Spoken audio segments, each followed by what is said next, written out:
Hi everyone, so today I'm going to be showing you how to replace the post-catalytic converter O2 sensor on a 2001 Toyota Corolla.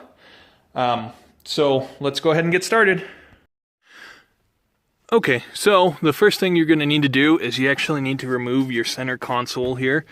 What Toyota did is the wiring to plug in the O2 sensor for the post-catalytic converter is actually under the console here.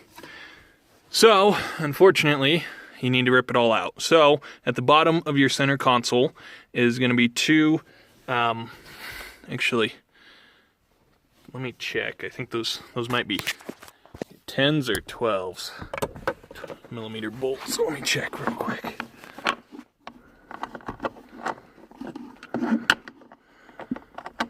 I think those are going to be 12 millimeter bolts, so you need to remove both of those.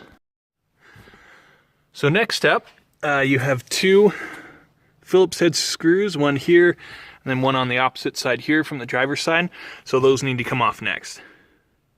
Okay, so next, after you undo those bolts, you have this little bezel piece here.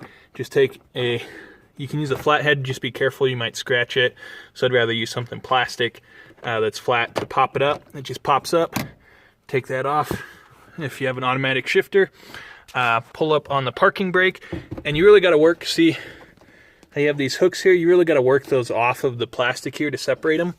But once you do, the center console just lifts right up. It's still connected, wired in for that 12 volt there. Really, you can just set it to the side like that. Okay, so next up, you have to take the passenger side chair off. So you have a 14 millimeter bolt here and here, so take those two off right there. Take those two bolts off next. Okay, so next you have some plastic covering the back of the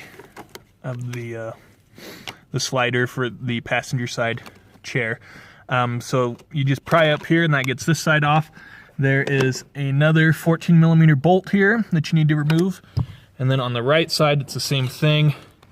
You really just kind of got to pry this off. And under it, you'll have another 14 millimeter bolt that needs to be removed.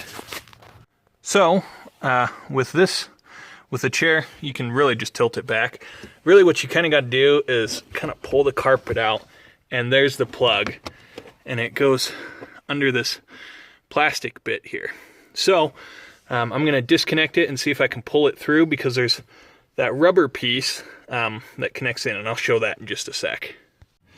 So here's your catalytic converter, and here is your O2 sensor. So it has this rubber gasket here. If you just take a flathead, you can kind of just pry it out like that. It pops that off. I'm going to see if I can. So I disconnected it from up top.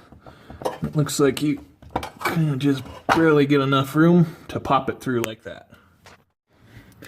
So once you have the cord out of here, I used a 7/8 bar here to pull off the O2 sensor. It's going to take a lot of force, so just be ready for that. You may have to jack the car up more to give you more room to work. So you're definitely going to need a longer one. You might even need a breaker bar. So, inspect your, inspect your O2 sensors. You can see, I'm pretty sure, positive this is the original on it, because I haven't put a ton of miles on it for the year. So obviously could go for replacing. So that's how you remove it. So installation is obviously going to be the opposite of removal. So make sure that your new O2 sensor fits. Make sure it has the anti-seize put on the threads, because if you put if I were to put this back on, that could very easily rust on there, and then this is not coming off. You'd have to replace the whole unit up to here, actually, the whole catalytic converter, to be able to replace the O2 sensor. So be sure that the threading has anti-seize on it, and you should be able to feed the new line back through here, reconnect it, put the chair and console back on. Make sure you can see right here, make sure that this, gets shoved back through, so it's gonna pop in essentially like that, and make sure that all of this edging is on the inside, so that it plugs that hole up. So anyways, that is how you replace the O2 sensor, the post-catalytic converter, so it's in the entire exhaust system. It's after the catalytic converter, because, sorry if the angle gets all goofy here, but as you follow this back down, it goes to the exhaust. So it is after the catalytic converter here. So that's how you replace it on a 2001 Toyota Corolla. And anyways, thanks for watching. Hopefully this was helpful, and thanks for watching.